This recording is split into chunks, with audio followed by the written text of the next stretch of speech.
ಕಾಡ್ದಲ್ಲ ಕೈಕ್ರಿ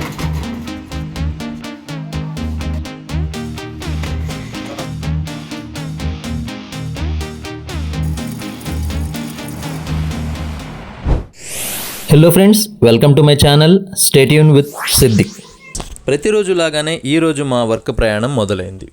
ఒక ఏసీని రిమూవ్ చేసి రోప్ ఇన్స్టాలేషన్ చేయాలని కస్టమర్ కోరడంతో మా ఏరియా నుండి దాదాపు 27 కిలోమీటర్ల ప్రయాణం మొదలుపెట్టాము. తీరా లొకేషన్కి అయితే చేరుకున్నాక కస్టమర్ అయితే అవైలబిలిటీగా లేరు, అంటే ఆయన రావడానికి 1 గంట పడుతుందని అన్నారు. ఈ వర్క్ని దాదాపు 2 ఏళ్ల క్రితం మనమే ఇన్స్టాలేషన్ చేశాము ఈ ఏసీని. సో వర్క్ అంతా మందే, ఎలాగైనా మనమే ఓపెన్ చేయాలి, ఎవరూ లేరు. కస్టమర్ అయితే మీ పని ఏదైనా అవుతుందంటే చేసుకోండి ఈ లోపు అన్నారు. అయితే అవుట్డోర్ని రిమూవ్ చేసుకునే అవకాశం ఉంది. టెర్రస్ పైన అవుట్డోర్ ఉండడంతో దాని యొక్క నట్ని బోల్ట్ని రిమూవ్ చేసుకున్నాము. ఇంకా ఏదైనా చేయగలము అనుకుంటే ఇది నాన్ ఇన్వర్టర్ ఎయిర్ కండిషనర్. అంటే ఇన్వర్టర్ ఎయిర్ కండిషనర్ అయితే మనం ఆన్ చేయలేము. అదే నాన్ ఇన్వర్టర్ ఎయిర్ కండిషనర్ అయితే డైరెక్ట్గా పవర్ సప్లైని ఇచ్చి గ్యాస్ లాక్ చేసుకోవచ్చు. దాంతో సగం పని క్లియర్ అవుతుంది కస్టమర్ వచ్చేలోపు. ఆ ఉద్దేశంతో ఒక పవర్ సప్లై బోర్డుని అయితే ఏర్పాటు చేసుకునే పనిలో అయితే పడ్డాము.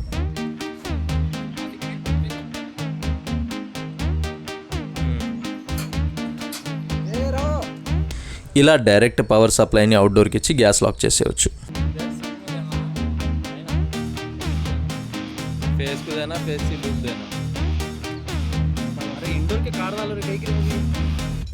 చివరి సమయంలో ఈ కమ్యూనికేషన్ కేబుల్ని అవుట్డోర్ నుండి తప్పించడం చాలా మంచి పనే జరిగింది. అది ఎందుకో తర్వాత చూద్దాం. ఈ విధంగా పవర్ సప్లైని ఇచ్చుకొని డైరెక్ట్గా గ్యాస్ లాకింగ్ అయితే చేసేసాము.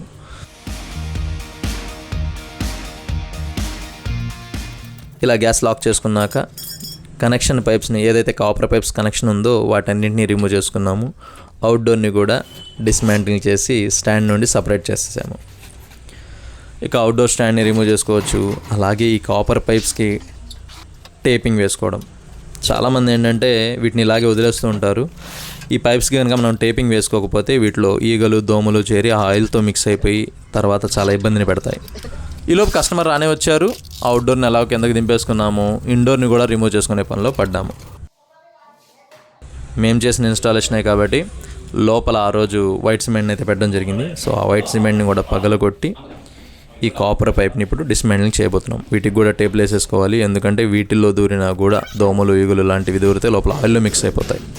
సో ఇప్పుడు ఆ కాపర్ పైప్స్ తీస్తున్నప్పుడు మాకు ఒక విషయం అర్థమైంది. ఎందుకంటే ఆ కమ్యూనికేషన్ కేబుల్ని మేము తప్పించడం వల్ల జరిగిన లాభం ఏంటో ఇప్పుడు చూద్దాం.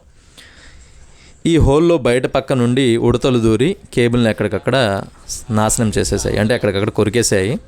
సో ఒకవేళ మనం కనుక ఆ కమ్యూనికేషన్ కేబుల్ని అలాగే ఉంచి గ్యాస్ కనుక లాక్ చేస్తున్నప్పుడు ఏసీని ఆన్ చేస్తే మధ్యలో ఆ షార్టేజ్ దగ్గర పీసీబీ షార్ట్ అవ్వడం, వైర్లు షార్ట్ అవ్వడం, ఇలా ఎంతో కొంత ప్రమాదం జరిగి ఉండేది.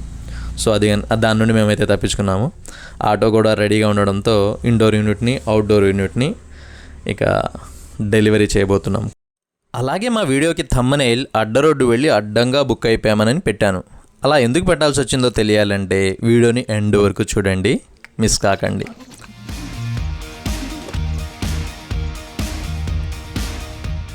ఇప్పుడు మా ప్రయాణం మళ్ళీ మొదలైంది. కస్టమర్ పాత ఇంటి నుండి కొత్త ఇంటికి బయలుదేరాము. ఇది ఒక అపార్ట్మెంట్. ఇందులో 4th ఫ్లోర్లో మనం ఇన్స్టాలేషన్ చేయాలి. అంటే రోప్ ఇన్స్టాలేషన్ కాబట్టి దానికి సంబంధించిన సామాన్లన్నీ తీసుకుని వచ్చామన్నమాట. మా పరిస్థితి ఎంత దారుణంగా ఉంది అంటే ఉదయాన్నే కస్టమర్ 1 గంట లేటుగా రావడం, అలాగే తీరా ఈ అపార్ట్మెంట్కి వచ్చాక ఇక్కడ చూస్తేనేమో పవర్ కట్. ఎప్పుడూ లేని విధంగా ఆ రోజే పవర్ కట్ ఉండడంతో లిఫ్ట్ అయితే వర్క్ అవడం లేదు. దాంతో ఈ సామాన్లన్నీ మేము మళ్ళీ మెట్ల మీద మోసుకుంటూ పై దాకా తీసుకుని వెళ్ళాము. ఎంతో కొంత పని అవ్వాలి అంటే మళ్ళీ మేము హోల్ మార్కింగ్ చేసుకోవాలి, లొకేషన్ చూసుకోవాలి కాబట్టి కస్టమర్ ఇంట్లోకి అయితే ఎంట్రీ ఇచ్చేసాము. ఫ్లాట్లో ఆ బెడ్రూమ్లో సీలింగ్కి ఆనుకొని భీమ్ ఉంది.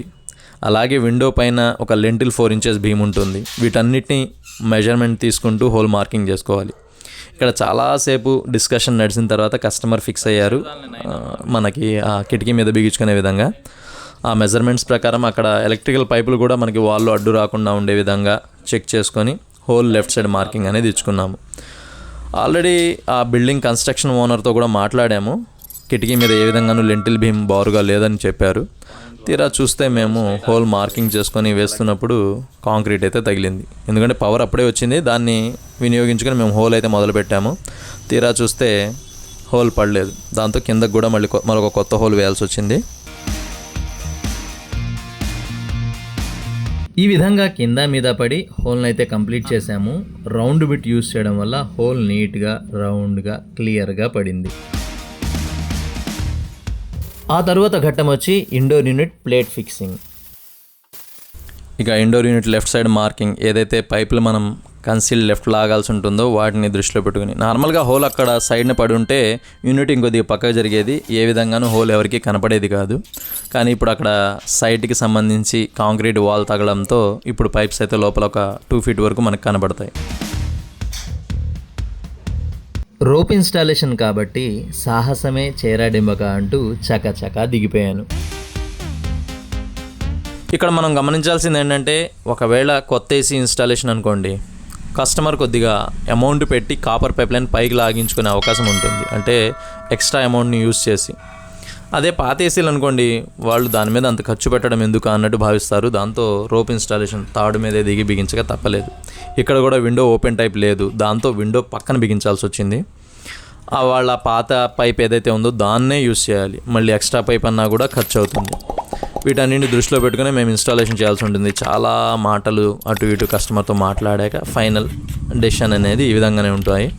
ఎందుకంటే చాలామంది వీడియోస్ చూసిన తర్వాత ఏమంటారంటే, పైన పెట్టుకుంటే బాగుండేది, ఎప్పుడైనా రిపేర్కి మళ్ళీ దిగుతావా, ఇలా చాలా చెప్తూ ఉంటారు. కానీ తప్పదు, ఇవి అన్ని చోట్ల ఒకేలా ఉండదు. సో పాత పైప్ని యూస్ చేసి లెఫ్ట్ హోల్ని వేసుకొని ఈ ఇన్స్టాలేషన్ అయితే చేస్తున్నాం. ఇలా మాకు ఎదురైన సమస్యలన్నింటినీ దృష్టిలో పెట్టుకుని ఈ థంబ్నెయిల్ పెట్టడం జరిగింది. అడ్డ రోడ్డు వెళ్ళి అడ్డంగా బుక్ అయిపోయామని. ఎందుకంటే పవర్ లేకపోవడం, కస్టమర్ వెయిట్ చేయించడం, అలాగే ఆ బిల్డింగ్ కన్స్ట్రక్షన్ వాళ్ళు క్లారిటీ ఇవ్వలేకపోవడం, అవుట్డోర్ కిందగా పైగా ఇలా చాలా వెయిట్ చేస్తూ దాదాపు సాయంత్రం వరకు మా వర్క్ నడిచింది. జనరల్ ఎయిర్ కండిషనర్ కావడం వల్ల వీటి యొక్క పైప్స్ అనేవి చాలా హార్డ్గా హెవీగా ఉంటాయి. అంటే 5/8 3/8 ఈ విధమైన పైప్స్ వస్తాయి. ఈ కనెక్షన్స్ని మనం ఇన్నర్ స్ప్రింగ్ మెండర్ సహాయంతో బెండ్ చేసుకొని ఇన్స్టాలేషన్ అయితే చేస్తున్నాం. ఇప్పుడు మన వర్క్ ఫైనల్ స్టేజ్కి చేరుకుంది. అంటే ఈ కనెక్షన్స్ అన్నీ అయిపోయాయి. ఇప్పుడు మనం వ్యాక్యూమ్ స్టార్ట్ చేసాము. ఈ వ్యాక్యూమ్ అయిన తర్వాత గ్యాస్ని అయితే రిలీజ్ చేస్తే మన పని టోటల్గా క్లియర్ అయిపోయినట్టే.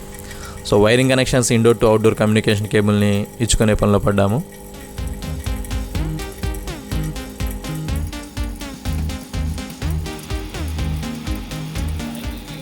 అలాగే వ్యాక్యూమ్ అయిపోయిన తర్వాత ఈ గ్యాస్ని రిలీజ్ చేసి లీకులను అయితే చెక్ చేసుకుంటున్నాము. మనం ఎంత పర్ఫెక్ట్గా గట్టిగా ఇన్స్టాలేషన్ చేసినా కూడా ఎక్కడో ఒక చోట ఎప్పుడో ఒకప్పుడు లీకేజెస్ అయితే వస్తూ ఉంటాయి. వాటిని దృష్టిలో పెట్టుకొని ఖచ్చితంగా ఇండోర్ దగ్గర, అవుట్డోర్ దగ్గర మనం గ్యాస్ లీకేజెస్ అనేది ఒకసారి చెక్ చేసుకోవాలి. మనం ఫిక్స్ చేసిన నట్స్ దగ్గర ఏదైనా ప్రాబ్లం ఉందా లేదా అని.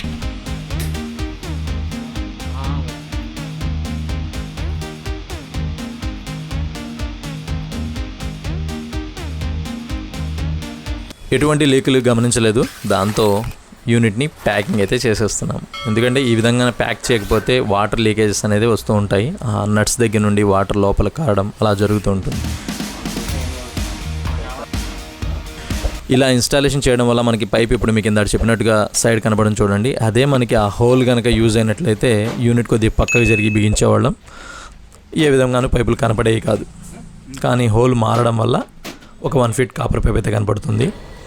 యూనిట్ హోల్ని వైట్ సిమెంట్తో ఫిల్ చేసేసాము. అలాగే యూనిట్ని ఆన్ చేసి కస్టమర్కి కూలింగ్ చూపించేసాము. వీడియో నచ్చితే లైక్ చేయండి, కామెంట్ చేయండి, షేర్ చేయండి. మన ఛానల్ కొత్తగా వస్తే సబ్స్క్రైబ్ చేసుకోండి. Thanks for watching. Stay tune for more videos. Return to workshop.